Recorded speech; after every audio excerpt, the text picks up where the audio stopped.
ശബരിമലയുടെ കാര്യത്തിൽ പണ്ട് മുതലേ ധാരാളം എന്താ പറയുക പ്രൊട്ടസ്റ്റുകൾക്ക് നേതൃത്വം നൽകിയിട്ടുള്ള ഒരാളാണ് താങ്കൾ. എനിക്ക് തോന്നുന്നു ശബരിമലയുടെ കാര്യത്തിൽ ഏറ്റവും കൂടുതൽ കേസുകൾ എടുക്കപ്പെട്ടിട്ടുള്ളതും താങ്കളുടെ പേരിലായിരിക്കണം. ഇത്രയും പ്രൊട്ടസ്റ്റുകൾക്ക് ഇത്രയധികം കേസുകൾ വാങ്ങിക്കൂട്ടിയ ഒരു രാഷ്ട്രീയ നേതാവും കേരളത്തിലുണ്ടാവാൻ സാധ്യതയില്ല. ശരിക്കും പറഞ്ഞാൽ ഇപ്പോൾ സർക്കാരിനെ പ്രതികൂട്ടിലാക്കാൻ സാധിക്കുന്ന ഒരു വലിയൊരു ഇഷ്യൂ ആണ് ഇപ്പം ശബരിമലയിൽ റീസെൻ്റ്ലി നടന്നിരിക്കുന്നത്.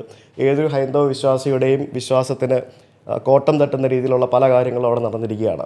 ഞാൻ തന്നെ ഇതിനു മുമ്പ് പലപ്പോഴും ആശ്ചര്യപ്പെട്ടിട്ടുണ്ട്. അവിടെ ഇരിക്കുന്ന അയ്യപ്പൻ്റെ വിഗ്രഹം വരെ ഒറിജിനലാണോ എന്ന് സംശയമുണ്ട് എന്നുള്ള രീതിയിൽ. ശരിക്കും ഇപ്പോൾ നടക്കുന്ന ഇപ്പോഴത്തെ റീസെൻറ്റ് കോൺട്രവേഴ്സീസൊക്കെ ഈ ഒരു കേസും പ്രശ്നങ്ങളൊക്കെ മറച്ചു വയ്ക്കാനും കൂടിയുള്ളൊരു സംഭവമല്ലേ? എന്താണ് അതിനെപ്പറ്റി പറയാനുള്ളത്? അല്ല, വളരെ ബോധപൂർവം ഒരു ഇടപെടൽ നടന്നിട്ടുണ്ട്. ഈ ശബരിമലയിൽ ഇപ്പോൾ നമ്മൾ കാണുന്ന സ്വർണ്ണക്കൊള്ള മാത്രമായിട്ട് നമ്മൾ അതിനെ കണക്കാക്കരുത്. കാരണം 2017-18 ആ കാലയളവിലാണല്ലോ ഇവർക്കൊരു നവോത്ഥാനം പെട്ടെന്ന് വന്നത്. അതെ, അതിൻ്റെ സുപ്രീം കോടതി വിധിയുടെ ഒരു പെട്ടെന്ന് വന്ന ഉടനെ തന്നെ അവർ ആ നവോത്ഥാന ലൈൻ പാർട്ടി സ്വീകരിച്ചു. ഇത് പാർട്ടി ലൈൻ ഭാഗമായിട്ടാണ് ഞങ്ങളിതിനെ കാണുന്നത്. അതായത് ആ കാലത്താണ് വിശ്വാസം തകർക്കുക, ആക്ടിവിസ്റ്റുകളെ ശബരിമലയിൽ കയറ്റുക, അതൊക്കെ നടന്നത്. അത് സർക്കാർ തന്നെ നടത്തിയതാണ്, മുഖ്യമന്ത്രി തന്നെ സമ്മതിച്ചതാണ്. അവിടെ 2 പേര് കയറി ഞങ്ങളവിടെ പിന്നെ വിധി നടപ്പാക്കിയെന്ന് അദ്ദേഹം തന്നെ അവകാശപ്പെട്ടതാണ്.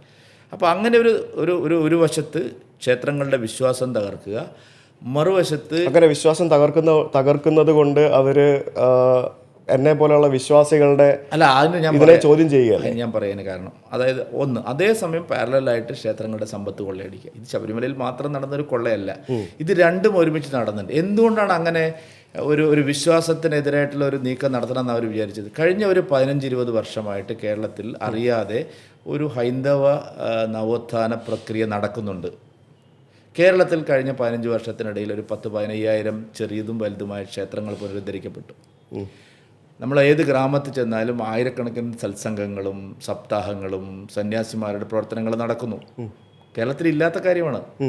മാതാമൃതാനന്ദമയി മുതൽ ചിദാനന്ദപുരി സ്വാമി വരെയുള്ള വലിയൊരു ആധ്യാത്മികമായിട്ടുള്ള ഒരു എന്താ പറയുക, നല്ലൊരു നവോത്ഥാനം ഇവിടെ നടക്കുന്നു. ക്ഷേത്രങ്ങൾ ഉണരുന്നു, വിശ്വാസങ്ങൾ വളരുന്നു. കഴിഞ്ഞ 1-2 ലോക്കൽ ബോഡി ഇലക്ഷനിൽ നോക്കിയാൽ പത്മനാഭസ്വാമി ക്ഷേത്രം മുതൽ മധൂർ വരെയുള്ള ക്ഷേത്രങ്ങളിലെല്ലാം ആ പരിസരത്തെല്ലാം BJP ജയിക്കുന്നു. ഒരു ഹിന്ദു റിനൈസൻസ് അല്ലെങ്കിൽ ഹിന്ദു നവോത്ഥാനം കേരളത്തിൽ മെല്ലെ മെല്ലെ ഉണ്ടാവുകയാണ്. ഇത് ആത്യന്തികമായി നാസ്തികവാദത്തിൽ അധിഷ്ഠിതമായിട്ടുള്ള, ഭൗതികവാദത്തിൽ അധിഷ്ഠിതമായിട്ടുള്ള കമ്മ്യൂണിസത്തെയാണ് ബാധിക്കാൻ പോകുന്നത്.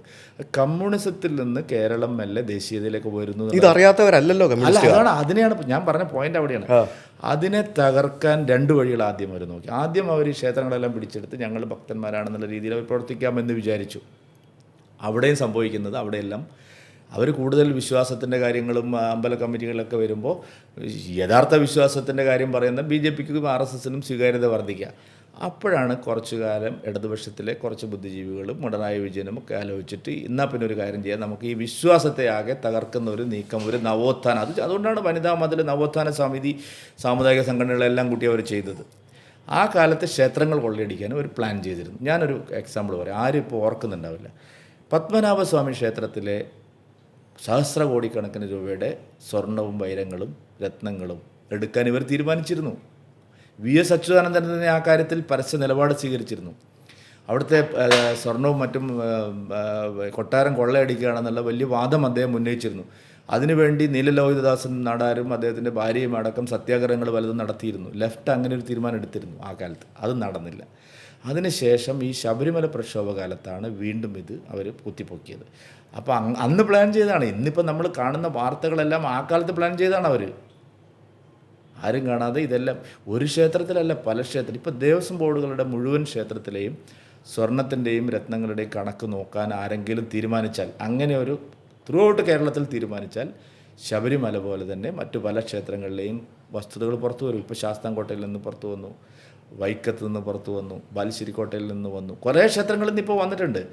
എല്ലാ ദേവസ്വം ബോർഡ് ക്ഷേത്രങ്ങളിലും ഒരു പരിശോധനയ്ക്ക് ഹൈക്കോടതി ഉത്തരവിട്ടാൽ, ബഹുമാനപ്പെട്ട ഹൈക്കോടതിയാണല്ലോ ഇപ്പോൾ ഈ കേസ് തന്നെ വരാൻ കാരണം, അല്ലാതെ ഇവരാരും ഉണ്ടാക്കിയതല്ലല്ലോ, ഉത്തരവിട്ടാൽ ഇത് നടന്നതായിട്ട് നമുക്ക് ബോധ്യപ്പെടും.